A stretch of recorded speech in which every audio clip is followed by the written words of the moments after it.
This is Delta Sierra Juliet. Is there any known traffic below 5,000? Delta Sierra Juliet, no known traffic. Seems to be a large aircraft below 5,000. What type of aircraft is it? It is more bright. Seems to me like landing lights. The aircraft has just passed over me at least 1,000 feet above. It seems to me that he's playing some sort of game. He's flying over me 2-3 times at speeds I could not identify. It's flying past, it's a long shape. Cannot identify more that it has such speed. It seems like it's stationary. What I'm doing right now is orbiting, and the thing is just orbiting on top of me also. It's got a green light and sort of metallic-like. It's all shiny on the outside. The engine is rough idling. I've got it set at 23, 24, and the thing is coughing. My intentions are to go to King Island, Melbourne. That strange aircraft is hovering on top of me again. It is hovering, and it is not an aircraft.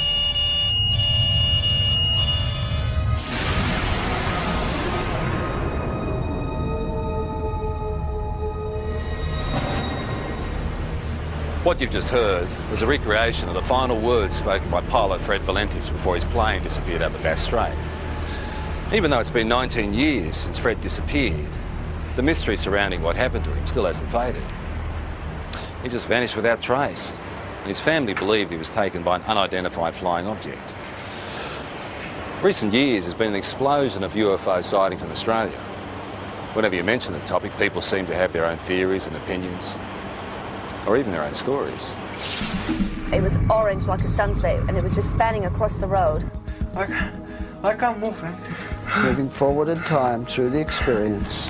Then this tall, dark being just appeared in front of the craft. I mean, it looks like a traditional, every day of the week, comic book flying saucer. They had large almond-shaped eyes, small bodies, legs and arms, and sort of grey in appearance. I think it's the first time in my life that I could identify of anybody telling me that they were scared they were going to die. Saying that this thing was only just down the bottom of your street. You could see that it was out in the water, it was sucking up water. Yeah, I believe it's a UFO. There are between 400 and 500 reports a month of UFOs in this country. Now, obviously, a lot of them can be explained, but about 10% prove to be true mysteries. Tonight, you'll hear from people who've had these experiences. They're just normal Australians who can't explain what they saw.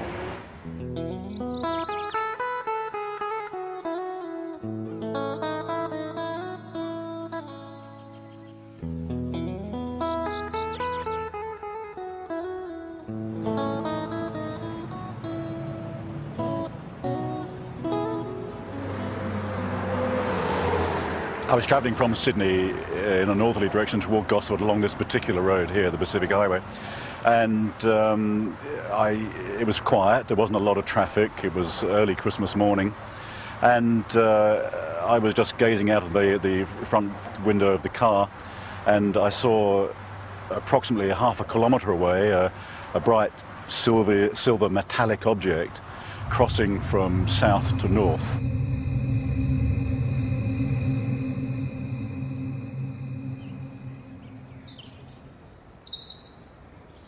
I stood here not believing my eyes, because where I sit I can see the open water, and I just couldn't believe that this thing could appear on the water. It was some kind of craft, but it was completely surrounded in lights underneath and all around, and it just looked like a carousel. It wasn't anything flat. Around holiday time, the local police know they'll be busy. But on this New Year's Eve, the calls weren't what they expected. All people that I spoke to had exactly the same thing to say. There was no variance whatsoever in the object that was sighted. It was a huge chrome, very shiny object in the shape of a ball. At the bottom of the ball was a number of huge white lights. This object looked like it was sucking up water.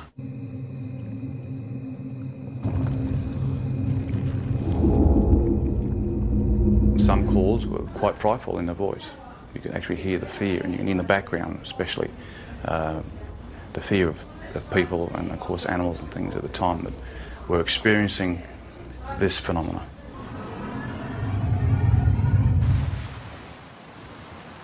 We're looking out above this headland here, and we're watching a bright light move in a strange fashion that you'll never see, or we never saw anyway. It was moving quickly and moved, for instance, in a zigzag fashion. We were watching it for 10 to 15 minutes move in this direction north, and we just saw this bright light 15, 20 metres above our car. Just a bright light, emanating light towards our car. It was just awesome. All of a sudden I saw these lights come out of the water like a cylinder and flash, and the top of the water was all lit up. And as that light was up, I could hear the rushing of water, movement of water, and then the water being raised up, and then shortly after, down comes the water on top of the lake. I noticed this rather bright light that seemed to be on the right-hand side of the car, and it seemed to be following us for quite a while. And then all of a sudden it turned and went at a right angle right across the expressway in front of the car. It was large, round, and it seemed to have a stream of sparks flying out the back of it. I don't know what it was, but it was most peculiar. After the initial New Year's Eve reports to police, the local Sun Weekly newspaper got hold of the story. There were hundreds more people at home that had obviously thought they'd seen something quite out of the ordinary, but were too scared maybe to come forward and actually say that they'd seen something. Our office, the day the report hit the streets, was amazing. We had caller after caller saying they'd seen the same thing. A lot of the witnesses were retired academics, some were policemen, nurses, school teachers, Sunday school teachers, lawyers, business people, some of the leading business people in the area. They were all people that had everything to lose and nothing to gain by even coming forward and making a report. All the people who actually saw it hovering over the water described these 4 or 5 shafts of bright white light coming down to the water and literally penetrating the water rather than reflecting off it. We also had descriptions of the water seething underneath it. Some people said it frothed, some people said it foamed, some people said it was steaming up. Overall, I'd imagine there'd be probably 3 dozen telephone calls on the night. Well, we're police, Sergeant Wenning. In particular, Sergeant Wenning remembers one very distressed caller. He told me he had been woken up from a deep sleep with thunderous noise and bright lights, dogs barking. His children had come into his bedroom screaming. He was saying that this thing was only just down the bottom of his street. He could see that it was out in the water, it was sucking up water. The sound was like a million hummingbees. He didn't know what was going on. We investigated officially with the local aircraft, aerodromes, with the Air Force, with air traffic control, and again could come up with no explanation. While everyone can describe what they saw, no one seems to have the answer to exactly what it was or where it came from. There was moving in waves in the sky which could only be described as a UFO. When you see something like this, there's a sure knowledge that you're looking at something that is beyond your experience. I'm not young, and people might think, oh, you're a bit strange, seeing things and had imagination. No, I've got imagination, but not like that. Not when I see something that I see. I know I saw it. At first I thought, well, maybe it's some type of meteorite, but it was too large, it was travelling too slow, and turned a right angle, which I know meteorites aren't inclined to do. I was just bewildered at how something could appear and disappear in the thin air practically. Well, I honestly don't know what they saw. We've gone right through all the realm of possible explanations, which leaves it as what a UFO truly is, a flying object which we cannot identify by conventional means. There's a saying that seeing is believing, and it certainly applies to UFOs. The most intriguing personal accounts come from people with no real interest or belief, until it happens to them.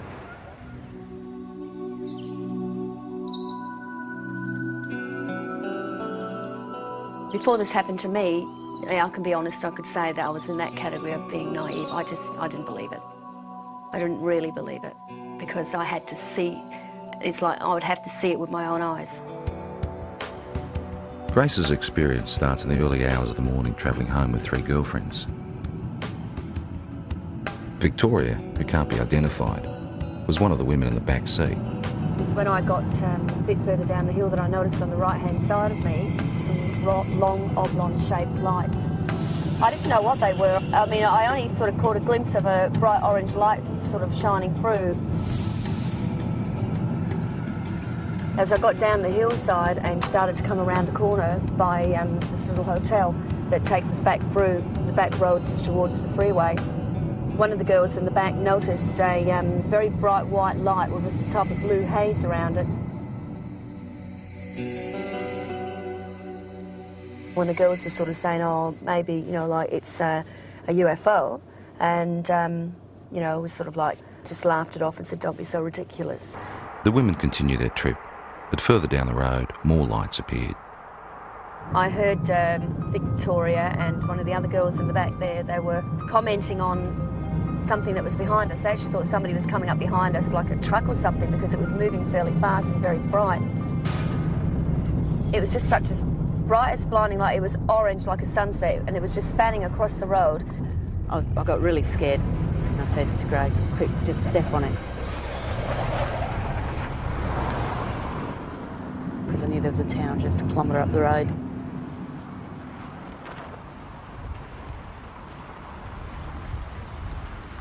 As we got closer into the middle of this car parking area and looked up, we could see this ship. Well, that's what you'd have to call it, because it was, you know, definitely not an aeroplane, and it was something from definitely not this world, that's for sure. It sort of moved across from this direction straight over the top of us.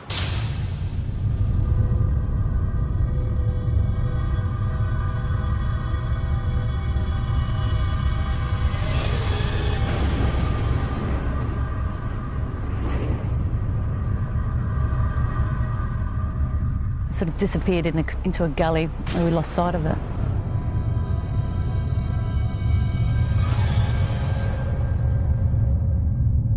We were scared for our safety. I mean, I've got to be honest, I think it's the first time in my life that I could identify of anybody telling me that they were scared they were going to die. Because I was.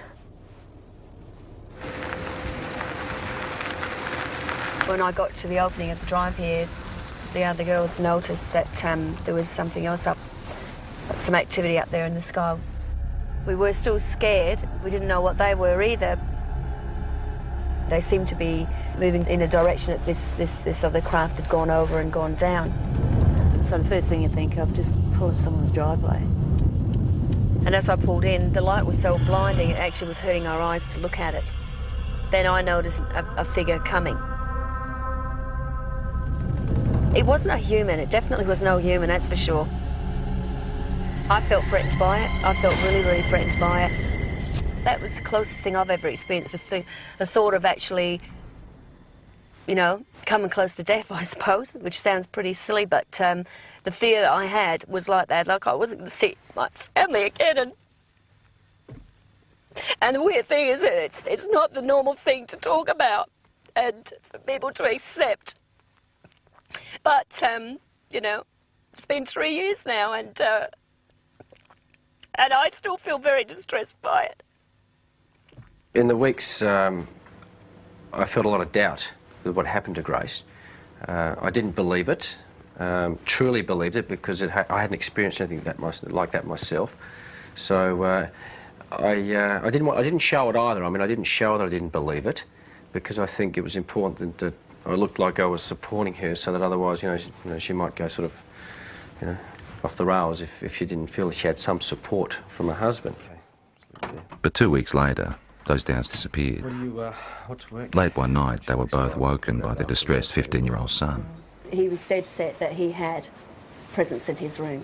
You know, there was somebody in his room. And one thing that he kept saying at that time was that, can you hear that sound? And he kept pointing up to the ceiling. And we could hear this low drone sound. I knew then I'd heard that sound before. We got back into bed and I was laying there. And I thought, do I lie here and just let this thing go through and just, you know, try and wipe it off as another bad experience, or do I actually get up and look, and if it is what I think it is, then maybe my husband will be able to see for the first time and he will believe. I just couldn't believe what I was seeing. When you see an object that's just sort of floating through the air, like at slow pace, And you think to yourself, oh my God, it struck me as, you know, being awesome. It's just something unbelievable. It was a relief that he was able to see this thing, and all I kept saying was that was the thing that was there the night when I was with the others. Certainly by its nature, by the characteristics of the way it just hovered across the house at a slow pace, yeah, no, nothing man-made. Not from this country, not from this earth, I should say. Even though Grace and her husband ended up experiencing the same craft, their ways of coping with it differ. You either accept it or you don't accept it, and I tend to say now, after I've seen it with my own eyes, I accept it, but I don't, you know, harp on about it and talk about it, and if it's just one of those things that you try and leave as a part of your life that's happened, and let's get on with things, let's move on from here, you see. And that's how I sort of try and treat it, rather than try and find an explanation as to what it is. Yeah, I really don't have a theory yet. It's basically, it's more the fear. Again, I don't know why, because I'm still here and I am healthy, you know, I mean, but the fact is it's just a worry because you don't know. You just don't know. What do you reckon it is? Got no idea. Images of UFOs caught on video over the years tend to raise more questions than they answer. Ron, they are visitors. Yeah? Yes, yes. UFO. Working out whether there is something out there has intrigued researchers for years. And there's no doubt that there is a physical dimension to this UFO phenomenon, and it appears to involve some form of technology, but and many cases certainly suggest that we're dealing with an exotic technology that might be something certainly foreign to our environment. When a Melbourne photographer saw images like these, he was interested enough to go on standby to try and capture on film whatever was buzzing the sky over Narre Warren in June 1996. I got the phone call and I was told that the lights were spinning across the tree line over the homes. What I did was put the camera onto the object, allowing it just to come into frame, hit the shutter, count to 20, stop, wind, move the camera to the next part of the frame, start the shot, count to 20, let it go, and so forth. The first night, the result of the photographs showed just light trails of this object going across over the tree line. The second night, with higher speed film and the higher magnification lens, is where we actually captured the shot of the disc. This thing was, the only way to explain it was moving across the air like ice on a hot plate, very, very smooth. Later in the program, Doug's photos will be studied by an independent expert. Well, it was flying, it's unidentified, and it was definitely an object. What it will be, and I hope with the analysis, will prove me right. But yeah, I believe it's a UFO. In the UFO community, the term hypnotherapy is like a buzzword. It's the thing to try if you feel you have secrets of the past to unlock. While mainstream medicine doesn't necessarily recognise it, people who've had UFO encounters believe it helps.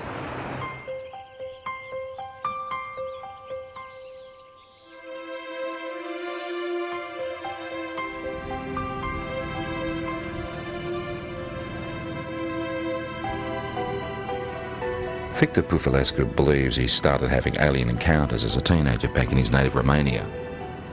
He's turned to hypnotherapy to try and find out exactly what happened. It's like being a good soldier. You just obey orders. This is actually probably the best description of hypnosis process. Loosened limb, deeper sleep. Loosened limb, heavier and heavier. Not a worry, not a care. Deeper, deeper, and deeper. Hypnotherapy is a way of allowing us to get into the subconscious mind. The intellectual mind tends to want to control and criticise everything. It's the censor of stuff it doesn't even know about that was in there before we were 3 years old. So by sort of relaxing and sliding across the conscious mind, if you like, we can sort of delve into the unconscious, or to allow what's in the unconscious to find its way out. Oh, I can't move, Frank. Uh-huh. The pressure is increasing. I can't move. The chest, my arms, uh-huh, my legs. There's a thing about hypnotherapy that very often the subject will want to please the hypnotist. So you have to look at that. But the thing is that you can see that when a person is reliving an experience, that it's pretty easy to see whether that's faked or not. Moving forward in time. My legs. Moving forward My in feet. time. Moving forward in time through the experience. The pain is inside of my elbow. Thanks. Who are you saying thanks to? Them. Can you ask them what they're doing? No. It's a test. That's a test. I just know it's a test. They keep me telling be calm. They're telling you to be calm. Yeah. Very often the people are quite disturbed about dreams they're having or things they've imagined happen to them. And they often come out of this saying, I'm pleased I'm not crazy, or I'm not mad, or I'm not imagining this. It does give you some answers, but also creates thousands more. And this is probably the trickiest part. I'm never happy with the answer which I'm getting, and I want more and more and more.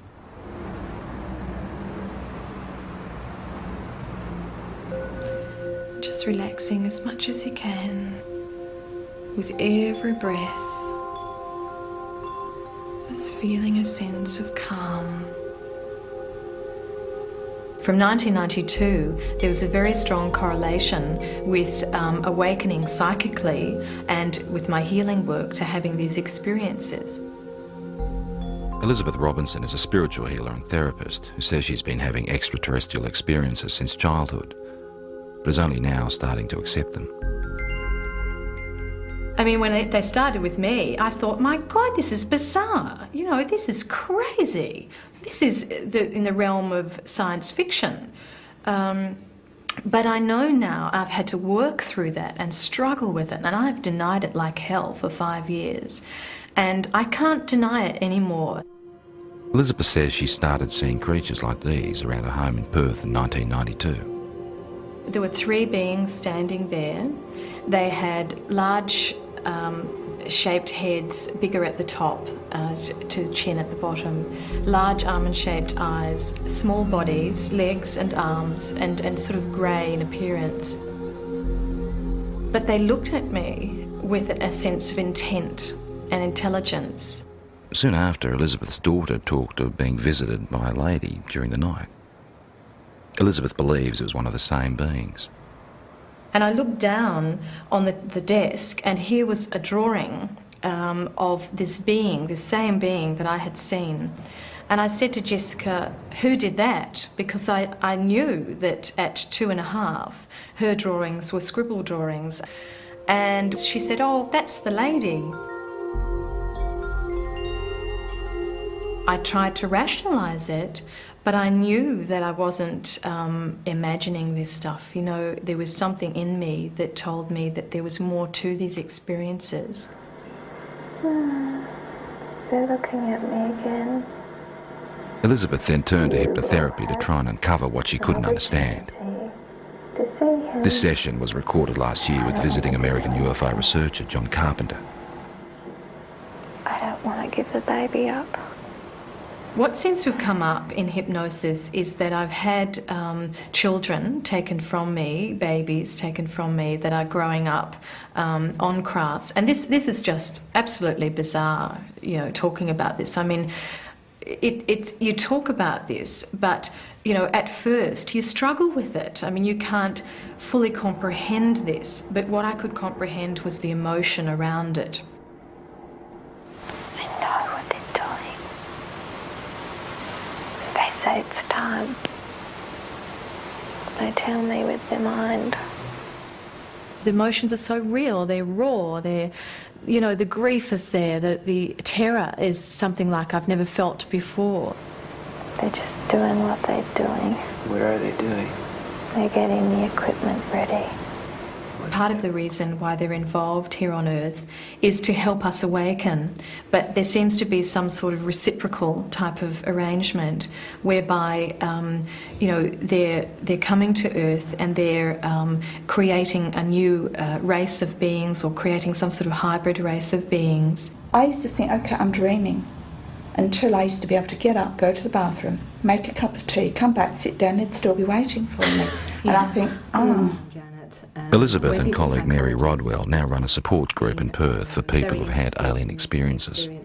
And this is what I mean, my business is emotional trauma. That's why I'm here. And I won't deal with fantasy. I can't deal with fantasy. So it's about emotional trauma. These people are stressed quite desperately with fear and anxiety about a lot of things that they only have a vague idea often about, but often is because they've remembered being taken. I went 3 months with barely any sleep. If you remember, I told you about 11 or 12 weeks, barely any sleep.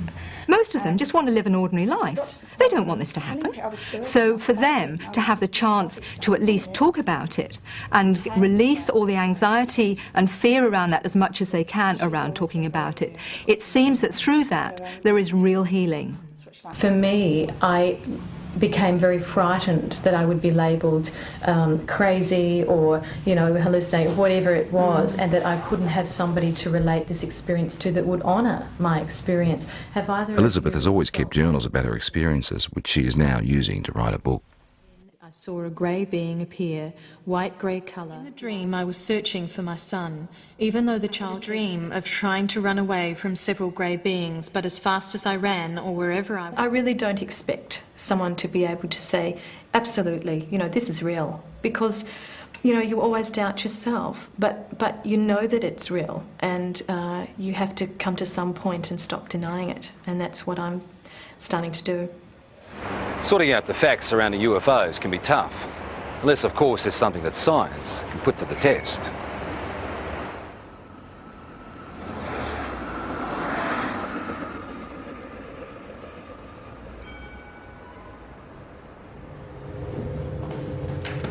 Earlier in the program we saw photographs taken by Doug Page. The time exposures show what Doug believes is a UFO hovering near his home in 1996. Now, has this been observed by other people as well? Practically all of Narre Warren. Okay, so that was seen, but not as a streak, because this is a time exposure. So it was simply an object of some sort traveling. Correct. In somewhat of a line, but as you can see, it goes up and down here. This type of negative sleeve will take... The professor would like to examine the negatives that come before and after the pictures in question. Explain to me why... But Doug has used the ends of rolls of film and discarded the shots he felt didn't work. Now, when the films were actually ready for handling, I'd lay them out and I went through them and I go with the scissors and I just go cut, cut, into the bin, cut, cut, put it there, and that's what I did. Okay. After examining the camera the shots were taken with and checking density readings on the negatives, the next step is to enhance the images on the computer. I don't rely on computers for analysis. They're a bit of a tool. They sometimes let us see things a little bit better, but to actually definitively say that a particular thing is something, I stay away from that. That's right. How did you focus the camera? Just on infinity. Okay, so if you focused on infinity, technically the tower should be sharper in focus than the tree. Should be, shouldn't it? Mm-hmm. But it's not. Interesting question, isn't it? It's a good one. The only trouble is there's no sort of guarantee, of course, in the darkness that it hasn't moved off set either, but I had that set for infinity. Okay. With some of the technical questions out of the way, it becomes an issue of individual perception. Very specific things here. I see a disc-shaped object. I see something with a rim. Okay, there is definitely a lip. There are what appears to be lights. There's big, there's another small one in between, another one. So we've got something that is geometrically laid out. You can see a texture, and you can see definitely on the dark side of it something. So something's in shadow. I mean, it looks like a traditional, every day of the week, comic book flying saucer. My first impression of this when I saw it, again, was a trumpet, a circular object here, that we have a bell shape that comes out, like so. This is unexplained optical either artifact, phenomena, Or reality. Or reality, or could be, could be an object. But it is totally undefinable. And of technical concern is the fact that the start of the time exposure is more in focus than the end shape. Does it make any sense to you that if this was moving and it's decelerating, would that have a bearing on the shape of the line? If it was slowing? Because no, it shouldn't. It should be exactly the same sharpness. Despite question marks over issues like that, the professor is able to reach some conclusions.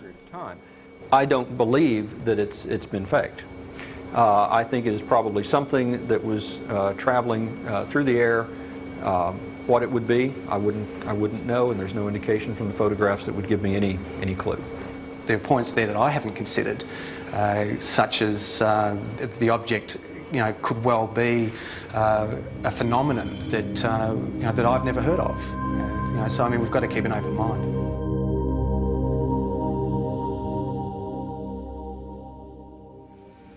I don't know, maybe between 6 and 8, I would assume. Okay.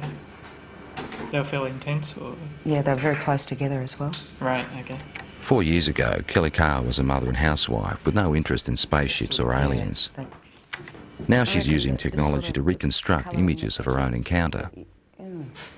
It does give the idea of the lights there, but the brightness of the light, it gives a good impression, except that the colour doesn't seem right. Kelly's account starts in August 1993. My husband and I were driving up to my girlfriend's place in Monbulk, which is in the Dandenong Mountains. We were driving on Belgrave-Hallam Road, and it was just on dusk. I saw what I thought was round orange lights in the field. It looked unusual to me.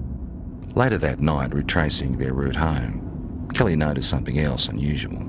It's about a kilometre or so in front of us, about twice the height of the treetops. We could see this object, which at first I thought was a blimp. It had the shape of a blimp, but it was light. As we got closer to it, the light seemed to sort of separate, and it was actually these a row of round lights, and they were orange. It appeared like there was silhouettes standing in these round orange circles, like people, but you could only see the black outline. Well, I just said to my husband, look, there's people in there. And the minute I said that, it shot off to the left of us. Within 1 or 2 seconds, it was gone completely. About a kilometre or two further down the road, as we kept driving, I came across at least what I thought was a screen or a wall of light across the road. And my heart started racing and the adrenaline was sort of pumping through my body, and I'm thinking, we've just seen this back down there, we're in for, a close encounter. Then the next instant, nothing. We seem to have actually covered a fair distance that I don't even remember covering. It might have been possibly close to a kilometre that I don't remember actually travelling. There was no light. There was nothing blocking the road. Kelly says it wasn't until weeks later she remembered actually getting out of the car that night. And I saw that there was another car that had pulled up 100 metres down the road. Then I walked around the front of the car to where my husband was standing on the other side, and we started walking across the road together. As we were walking across the road, I looked down and I saw that the other people were getting out the car and starting to walk as well. So I was quite happy that there was other people there who were seeing the same thing that we were. And we walked up along here to where the fence is. Right out in front of us is this huge craft. I was totally awestruck, it was science fiction coming to life. There wasn't any fear then, it was just all total awe. We stood here, I guess side by side, my husband and I, for about 30 to 45 seconds. Then this tall dark being just appeared in front of the craft, and he was followed by about another 7 or 8 that appeared straight behind him. I felt this energy go through me. It's like nothing I've ever experienced before in my life. It was like some sort of low-level frequency that came in waves, but it was so dense that I could actually physically feel it going through my body. And that feeling absolutely terrified me. It was like, I can't even explain the horror that I felt just feeling this. And I began screaming. The minute I did, the eyes on these things lit up and they came charging across the field. Halfway across, they split up into two groups. Some headed off down there and the rest came directly towards us. I felt this blow to my stomach, and the next thing you know, I'm back here somewhere on the grass. It literally lifted me off of my feet. And I thought I was going to die. I thought if I don't get up now, I'm going to pass out and I'm going to die. I'm not going to come back to consciousness, you know. So I pulled myself up into a sitting position, and when I sat up, I couldn't see anything, and it was like there was just black in front of my eyes. I want you to try stretching it down a little bit as well. Kelly is not the only one who saw these images that night. For the first time ever, independent witnesses have given the same account of a close encounter. Even though Kelly has never met Jane, Glenda and Bill from the other car she saw, she has seen the sketches they drew for UFO researchers. They've drawn the same circles of light around the top of the craft with these blue lines coming down, ending in a semi-circle on the ground. They've actually also drawn a tripod underneath, which was something I didn't see that night. It becomes very clear then that we were all looking at the same thing and that it wasn't your average saucer-shaped craft. And basically, the second party were able to draw sketches of the beings very similar to the ones that I had, and they're not your usual little grey things that are, you know, media propaganda. I found a small red-coloured equilateral triangle underneath my navel, which I guess in reality provoked only a minor curiosity at the time. It was oddly geometric, and I did wonder, you know, how something like that could get on me that looked like a burn without me feeling it. At UFO conferences, where Kelly is now a keynote speaker, she adds strength to her own story by showing photographs of physical marks left on one of the other women. We were all left with triangular marks under our navels, but the ones that were marks that were actually photographed, the first one came from Glenda, which is it's a series of 3 small red dots along the inner thigh, and both Jane and Glenda were marked with these dots. I wasn't. Glenda had a ligature mark around her ankle, which is quite severe bruising. It looked like she'd been strapped down to something. UFO researchers have also reported finding physical traces at the site where all witnesses said the encounter happened, particularly in relation to where the craft landed. Inside that semicircle was actually a triangular formation of 3 points spaced 6 metres apart, which correspond with the tripod that was drawn underneath the girl's craft. To this day, Kelly still doesn't know exactly what happened to her that night. Tried a little bit. Her most vivid memory is the fear that she felt. That's very good. It's finally come out to what I'm looking for. And I think a lot of people, you know, might have experienced the fear in a nightmare where you're being chased or something like that, and it's a terror that you feel that, you know, sometimes can wake you up or whatever, but it's absolutely horrifying when you're dreaming it. And that's exactly what I was feeling while I was totally awake. That sort of terror, actually having to feel it while you're conscious and physically awake and feel it as a reality, is like a living nightmare, like a nightmare had come to life.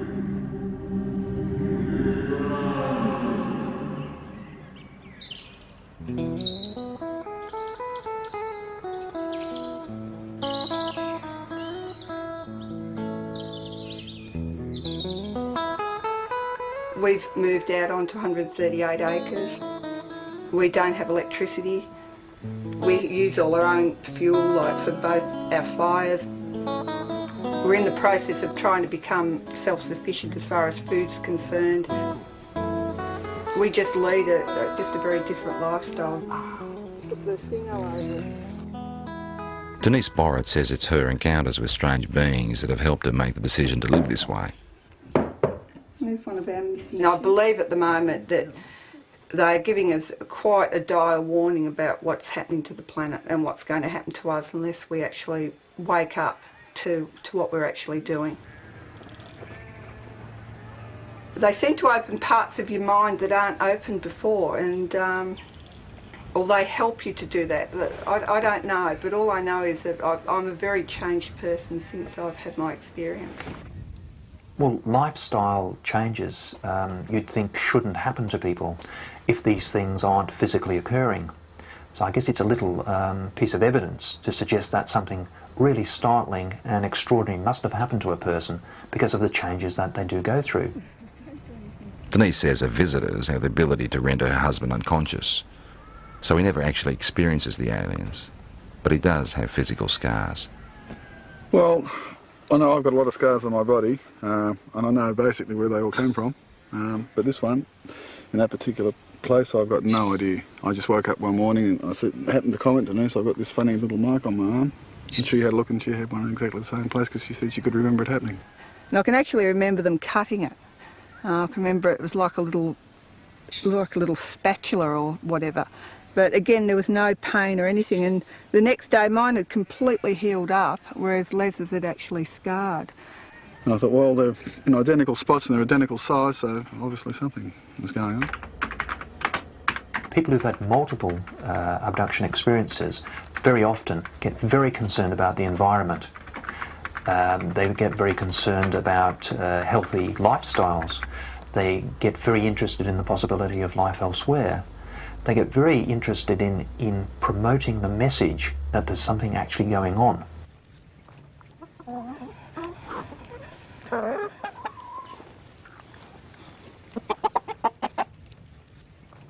If things do go haywire on the planet, like I believe they will, that we at least will be able to feed ourselves and not have to rely on man-made energy to keep ourselves going.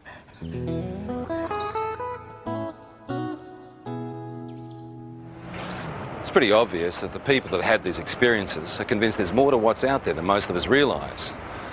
They're also the first to admit that their stories can be hard to accept. All they want us to do is be prepared to listen. I suppose people got to make their own minds up, but we can honestly say that what happened, happened, and there's no doubt about that. Perhaps they're extraterrestrial, we don't know. Perhaps it's military experimentation. Perhaps there's new things in this earth that we don't know about. I don't know what they are.